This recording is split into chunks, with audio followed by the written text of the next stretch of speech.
So good afternoon, everyone. I'm Felipe Llinares, and I would like to present our paper, Fast and Memory Efficient Significant Pattern Mining via Permutation Testing. In significant pattern mining, we are given a set of transactions, each of which belongs to one of two different classes. In this figure, I've represented 8 different transactions, which are essentially sets of items, as binary vectors with one feature per item that exists in the database. When a feature takes value 1, then the corresponding item is present in the transaction, and when it takes value 0, the item is absent.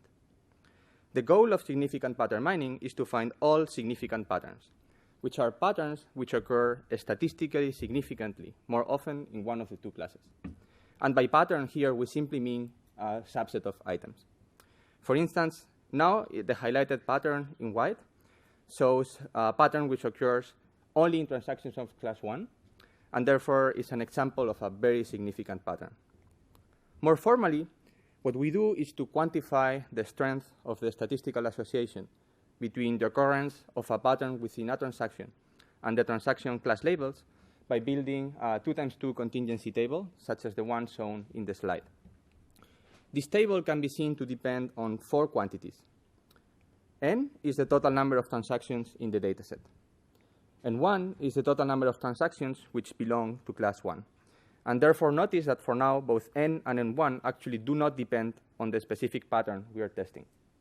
Next, X is the support of the pattern, that is, the number of transactions in our dataset in which the pattern occurs. And this quantity will be very important later in our algorithm. Finally, A is the support of the pattern again, but now restricted to transactions of class 1. Based on these 4 quantities, we will compute a p-value using statistical association tests, such as Fisher's exact test. As you probably know, lower p-values correspond to stronger associations. So we will declare a pattern to be significant whenever its p-value falls below a predefined significance threshold delta. Of course, this begs the question, how should we choose this significance threshold? The significance threshold controls the trade-off between the ability of the method to discover the true associations and the probability that it will produce spurious patterns. By increasing delta, we will reduce the number of false negatives, thereby increasing statistical power, but at the price of increasing also the number of false positives, making all the results we report less reliable. One criterion very popular in fields such as statistical genetics is family-wise error rate control. The idea here is to find a threshold which theoretically guarantees that the probability that we will make any number of false discoveries, which is often called the family-wise error rate, is upper bounded by a user-defined amount alpha. In this paper, we look at optimal family-wise error rate control, in the sense that we want to find the largest significance threshold in order to maximize the statistical power that still guarantees that the family-wise error rate is appropriately upper bounded by alpha. However, this turns out to be very challenging because there is no closed form expression for the family-wise error rate as a function of the significance threshold. Because of this, the most popular approaches, such as the Bonferroni correction, tend to be oversimplistic, and they return significance thresholds which greatly overestimate the actual family-wise error rate, resulting in a great loss of statistical power. The first method that has been successful in trying to find the significant patterns without imposing any sort of prior limitation on the size of the patterns, while still controlling the family-wise error rate, is the LAMP algorithm, first proposed by Aikaterada et al.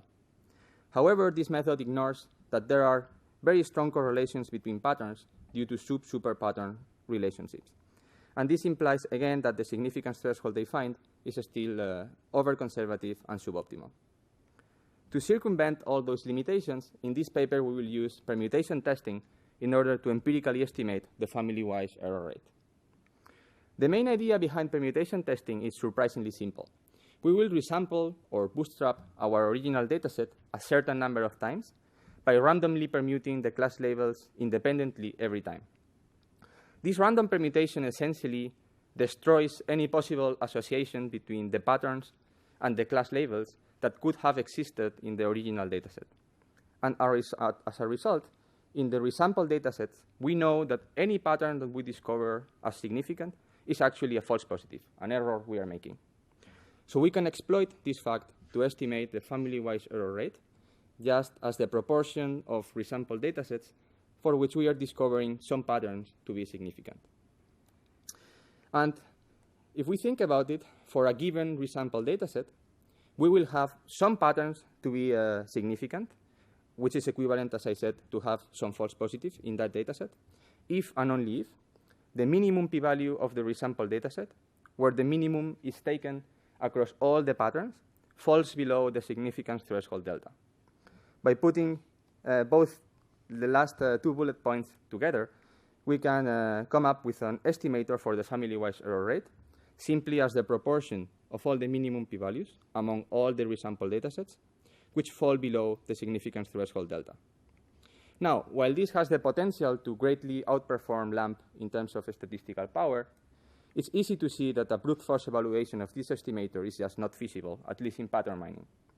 First, we have to compute this minimum p-value for any given resampled dataset across all the patterns. And usually we can have billions or trillions of patterns, so this is just not going to happen by brute force. And more importantly, in this case, we have to repeat this huge problem as many times as resampled datasets we have. And if we want an accurate estimator, we will use about 10,000. So far, the only attempt to alleviate those problems also comes from the same authors from LAMP.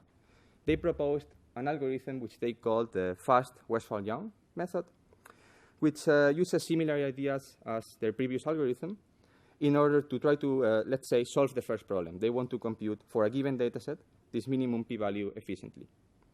However, their method needs to be applied independently to every resampled dataset, and this requires repeating a very expensive pattern enumeration routine for every, let's say, 10,000 resampled datasets, which leads to an unfeasible runtime. And the practical implementation or solution they actually took was to store all the intermediate results of this enumeration in memory, which somehow works for small datasets, but as you can guess, it leads to an explosion in the memory usage as the dataset gets beyond toy example data. So because of all of this, we decided to propose a new algorithm for significant pattern mining using permutation testing, which we call Westfall-Young Light. Our method will be seen later to greatly outperform the state-of-the-art in both runtime and memory usage. We do so without making any compromise in accuracy, because we theoretically guarantee that our output is the same as the previous methods. And basically, the main idea is to forget about trying to find these minimum p-values individually, and instead we will look for the optimal significance threshold directly, processing all the permutations simultaneously. Just like LAMP and fast Westfall-Young, our method relies heavily on the existence of a chip-to-compute lower bound on the p-values that a 2x2 contingency table can attain. This lower bound depends on the three table margins, x, n1, and n. But since n1 and n are the same for all patterns for a given dataset, we can think about this lower bound actually as a one-dimensional function of the margin x, which, as I said at the beginning, is just the support of the pattern. If we look at the shape of this function, we see a very clear trend. When the pattern support is small, the value of this lower bound is large. This is just saying something obvious. If the pattern is very rare, then it's less likely that it will be significant. But the interesting aspect is that if we fix a given significance threshold delta, then we can see that there exists a unique minimum support, which we denote sigma, such that for all patterns whose support is smaller than sigma, then they have no chance of being significant because the lower bound is already above the significance threshold. And we will exploit this heavily. Now I would like to give a very high-level overview of how our method works. Of course, you can find the actual details in our paper. At initialization, we begin by pre-computing all the permutations of the class labels for all resampled datasets. We will initialize these minimum p-values across all patterns for every resampled dataset to 1, which is the largest value a p-value can take. And the minimum support sigma is initialized to 1, which is better understood by taking into account that it's conceptually equivalent to setting the significance threshold delta to the largest non-trivial value it could ever take. Now we will start enumerating our patterns. And we will do that by situating them as nodes of a tree. And this tree will be built in such a way that the children of a pattern are its super patterns. This is easier to see in a figure, where every node is labeled with a corresponding pattern using set notation. And this tree is going to be traversed in a depth-first fashion. OK, so with this in mind, the algorithm flow is a bit like follows. We start enumerating patterns, and every time we land in a node, we carry out the following sequence of steps. First, we will compute p-values for this pattern for all the resampled datasets, and we will use them to update the current minimum p-values for each resampled dataset. With this, we will in turn update the current estimate of the family-wise error rate, which so far takes into account all the previously processed patterns. And we check if the condition that the family-wise error rate is below the target is satisfied. If it is, we simply continue and we enumerate the next, perform the same steps, and so on. Eventually, we will land in a pattern that will make this family-wise error rate estimate go beyond the target alpha. And now what this means is that our current significance threshold is too large, so we have to decrease it, which we do by simply increasing this minimum support sigma by 1 unit, as seen here. This decrement in the significance threshold will make the family-wise error rate smaller, so we continue to do this until eventually the family-wise error rate goes back to being below alpha, and then we are free to continue enumerating. From time to time, we will land in a pattern whose support turns out to be smaller than the current value of sigma. Then we know, thanks to the lower bound I discussed before, that we don't have to process this pattern.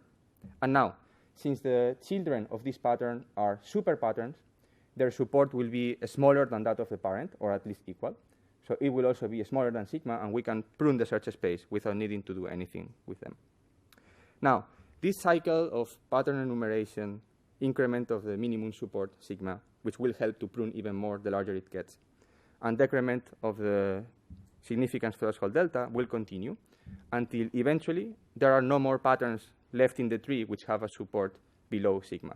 And at that point, the algorithm has converged. Now, we prove in our paper that we can retrieve the optimal significance threshold of the permutation testing problem as the alpha quantile of whatever values we have stored as minimum p-values. Now, one funny aspect is that these minimum p-values in our method are not all of them actually correct. They are not all of them the actual minimum p-values. But the ones we need, which are the alpha percent smallest values of the minimum p-values, are always correct. So we can theoretically prove that this is an exact solution. Now, I would like to give an overview of the main results we have. I will only discuss real-world results. You can find additional experiments and a simulation study in our paper. So the main goal of the experiments I will describe was to compare the runtime and memory usage of the previous state-of-the-art fast Westfall-Young and our new contribution. Fast Westfall-Young was coded by its authors in Python, and our program is in C, so we decided to re-implement the baseline ourselves to make a fair comparison. And the C version is about 3 orders of magnitude faster and uses 1 order of magnitude less memory. So that's what we compare against. We applied both methods to a large collection of significant pattern mining problems, including 20 item set mining datasets and 12 subgraph mining datasets. And all experiments were run on a single thread of a server with 256 gigs of RAM. In this slide, I'll show the runtime results for the item set mining datasets. The first thing you should notice is that our method, shown in blue, is often 2 to 3 orders of magnitude faster than the state-of-the-art, shown in green. This difference in runtime seems to get larger the larger the runtime of the dataset itself is. So somehow it looks like our scaling is better, but I would say the trend is too irregular to make any strong claims. But more importantly, there are 6 methods for which there are no green bars. The state-of-the-art could not be run. And the reason is shown in this next slide, where we show now the peak memory usage for the same datasets. Those 6 peaks are the datasets for which fast Westfall-Young required more than the 256 gigabytes of RAM that were available. And in fact, the 4 peaks in the middle are 3 terabytes of RAM, so it's really unfeasible. And our method can do the same with about 60, 70 gigabytes of RAM, which is still a lot, but it's much much more reasonable. Now, in red here, what I saw is the memory that is used by the pattern mining algorithm itself, the one that enumerates the patterns. So this is a sort of lower bound we can never go below because we will always need to do that. And you can notice that the blue bars corresponding to our method are very close to these red bars in most datasets. So we have a very small memory overhead, while the green bars are actually very high. In subgraph mining, the results are somewhat similar. We are 1 to 2 orders of magnitude faster always. And the gap is a bit smaller than in item set mining.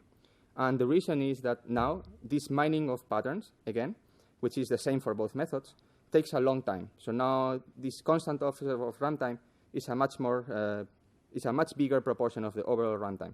Because for subgraph mining, we need to do isomorphism checks, and this is quite expensive. But in terms of memory, we are still outperforming fast Westfall-Young by a large margin, often 2 to 3 orders of magnitude, while our method, again, has a very small overhead when compared to the memory used by the miner algorithm. So now I would like to conclude. We have proposed a new method which can solve significant pattern mining problems using permutation testing. Compared to the state of the art, we are much more computationally efficient, both in terms of runtime and memory usage.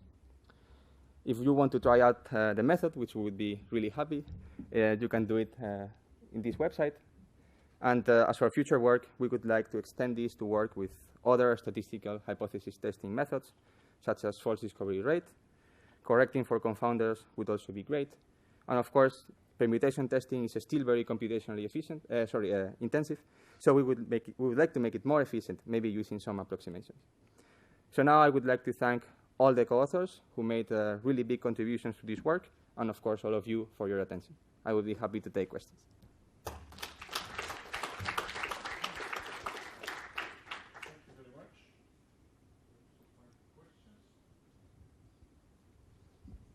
Hello. When you process a pattern based on the tree, how do you order the items? It's based on the... Yes, that's actually a very good question. So in fact, this is not our contribution. So this is more like the role. So here I say, for item set mining, we actually use LCM as the mining algorithm, the one that enumerates the patterns, which is from Professor Uno, I think. And for subgraph mining, we use Karsten. So for LCM in particular, to answer your question, these nodes are actually ordered according to support. So the items which are more frequent go first. Like we're starting this example in the left. So the 1 would be the most frequent item, and so on, from left to right in terms of frequency. But that's a contribution of LCM, not ours. Thank you. Thank you for nice talk. In your talk, you said the threshold is optimal. And do you use the terminology optimum in the strict statistical sense, like log likelihood test is? No. So So if the number of permutations tends to infinity, then of course optimal would be always correct. In this case, we can mean optimal should be understood as taking into account that given the permutations, we actually return the correct solution. So if you run the brute force method in a cluster taking a year, you would obtain exactly the same answer as with our method. So you mean that if the number of permutation is infinite, then can you say that in terms of family-wise error rate, your method is most powerful? I think it should be the most powerful, again, if you restrict to methods which have the same threshold for all the patterns, which of course you don't need to do. So you have, for instance, the Bonferroni-Holm procedure, which are iterative methods. So you first test the most significant pattern with one threshold. Then the second most significant pattern, you can have another threshold. Those methods could potentially have better statistical power. Okay. But if you restrict to methods with a single threshold, then I think our claim is optimality would hold. Thank you. Can you go to the experiments, please? Yes. The last, where you have the supports, all these data sets from item set mining. Okay. Sorry. Okay, yeah. Runtime or memory? No, this is okay, sorry. Yeah, what are the, I guess these numbers between the parentheses, these are the minimum supports? No, this is actually more complicated. So many of these data sets, like the ones we have numbers between parentheses, do not have labels. They are items. They are datasets for a frequent item set mining competition. Yes. But in our method, actually, because when we do our permutations, we don't really care what the actual labels are. We care about the proportions, like how many samples are there in class 1 and how many samples are there in class 0. Okay. Because after all, I mean, regardless of where the labels are, we're going to permute them, so we don't really care. Okay. So in this case, this is the class ratio. Like class ratio 2 means that the classes are balanced. Class ratio 10 means that class 1 is, has 10 times less samples. Okay. So we wanted to explore if the class balance ratio had an impact in the runtime. All right. Let's thank the speaker again.